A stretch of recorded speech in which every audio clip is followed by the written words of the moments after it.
అంచేత మీరు నాకు ఈ విషయంలో సినిమా కథలు చెప్పకుండా ముందు పట్నం పదండి. నేను రాను. అయితే బయటికి వెళ్ళి పడుకోండి. నేను మీసం నమ్మకోండి. నీకు ఇష్టం లేకపోతే నువ్వు వెళ్ళి బయట పడుకోవే.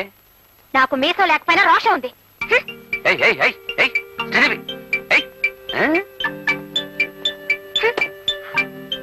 ఏమిటక్క నువ్వు బయటకు వచ్చేసావా? ఏం చేసేది, ఆ బండ మనిషి మొండితనం మార్చలేకపోతున్నాను. మీ మరిది గారు అంతే, కొరకరాని కొయ్య. మనం వాళ్ళనేం చేయలేము. పోనీ ఒక పని చేద్దాం. నేను ఒక్కదాన్నే కాబట్టి నన్ను బయటికి పంపించేశారు. నువ్వు నాతో వస్తే ఆయనకే సిగ్గేసి బయటికి వెళ్ళిపోతారు. ఓహో అలాగా, సరే పద పద.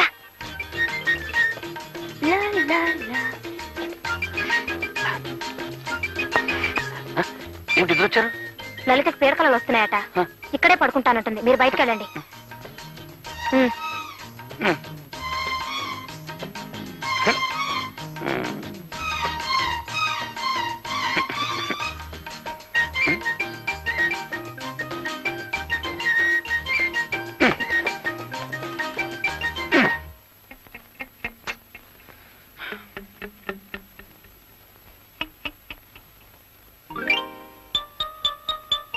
లలితాంబా, ఇక్కడ పడుకున్నావా?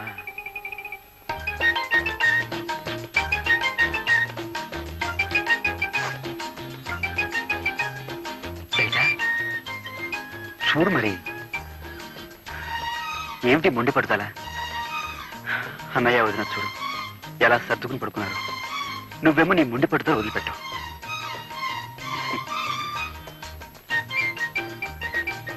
చూడు లలిత, యవ్వనం దాడిపోతే తిరిగి రాదు. ఈ వయసులోనే మనం 12 బిడ్డల కంటే వాడిని చూసుకుంటూ హాయిగా కాలం గడపచ్చు. చిచ్చరి పుచ్చి, చక్కర చిచ్చి, చిచ్చరి పుచ్చి.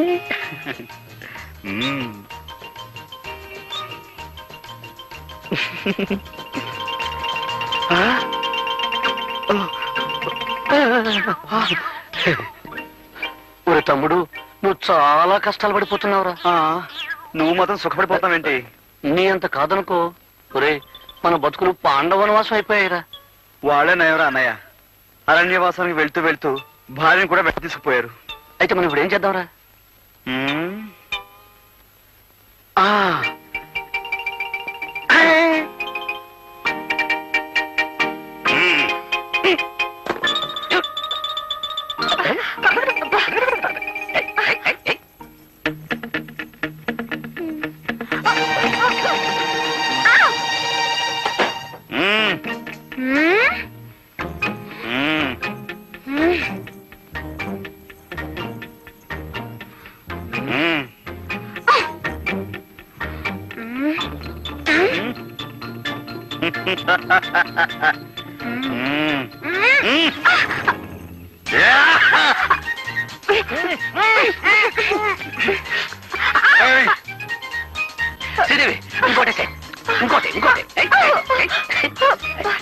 ఏమిటండి ఇది?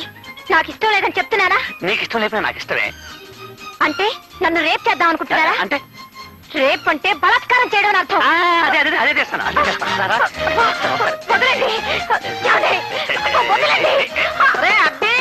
ఏం గోరమ్మా ఇది? గోపి, గోపి, తలుపులు వేయండి రా. అర్ధరాత్రి పూట మధ్యలో తెరవని ఏంట్రా ఇది? చూడు బామ్మ, ఈ నన్ను రేప్ చేస్తానంటున్నారు. ఈయన అదే చేయబోతున్నారు బామ్మ. రేపా? రేపంటే ఏమిట్రా? రేపంటే ప్రేమించుకోవడం బామ్మ. ప్రేమించుకోవడమా? అదే బామ్మ. రేపంటే ప్రేమించుకోవటమా? పెళ్లి చేసుకుంది ప్రేమించుకోవటానికి కాకపోతే దేనికి? మీ తాతగారు బ్రతుకున్న రోజుల్లో అదంతా ఇప్పుడు ఎందుకు? వెళ్ళండి.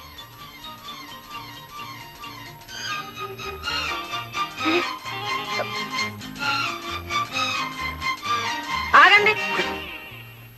ఒరే, ఇవాళ ఏం వారం? శుక్రవారం కాదు? మొక్కుబడి ప్రకారం ఇవాళ మీరు గుళ్ళో పడుకోవలసింది. మర్చిపోయారా? వెళ్ళి అది కాదు బామ్మ, దేవుణ్ణి ఈ ఒక్క వారం పర్మిషన్ అడిగాంగా. తప్పు నాయనా, మొక్కుబడి అంటే మొక్కుబడే. వెళ్ళి పడుకోండి. అది కాదు బామ్మ, రేపు రేపేదో రేపు చేసుకుందరు గాని ఇవాళ వెళ్ళి మొక్కుబడి ప్రకారం గుళ్ళో పడుకోండి రా. గుడి అటు కాదు ఇటు. బామ్మ వెళ్ళండి రా. వెళ్తా పెద్ద అరవాలేంటి. సరే అన్నయ్య.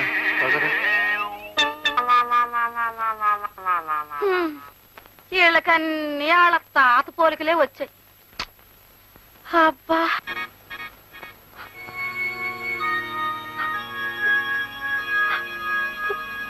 ఏమే మీకు మీకు గొడవలు వస్తే నాతో చెప్పి ఆడవాలి గాని మీ ఇష్టం వచ్చినట్టు మీరు ఏడ్చి వాళ్ళని కూడా ఏడిపిస్తారా?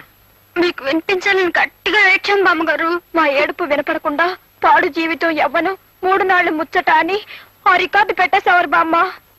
ఏమిటేమిటి పాడు జీవితం యవ్వను 3 నాళ్ల ముచ్చట? ఆహా, ఏం తత్వం, ఏం తత్వం.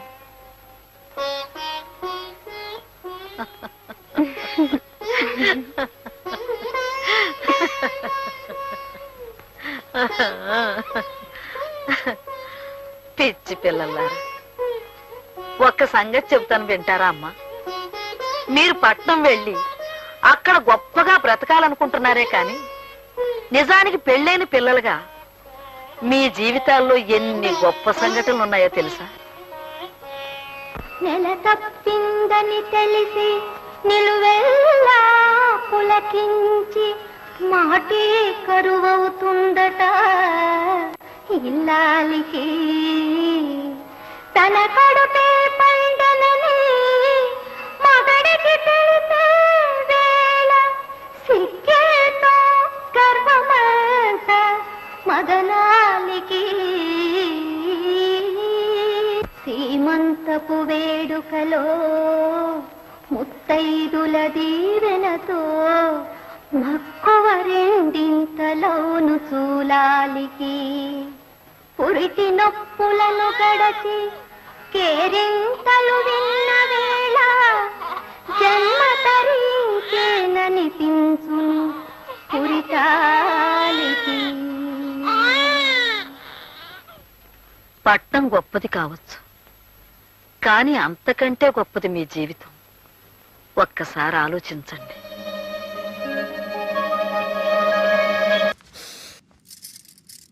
వాసన బాగుంది. ఏ సెంట్ ఆడతారేటి? ఎవరినైనా ప్రేమించారా? నా పర్సనల్ విషయాలు మీకు ఎందుకండి? మిమ్మల్ని చూస్తే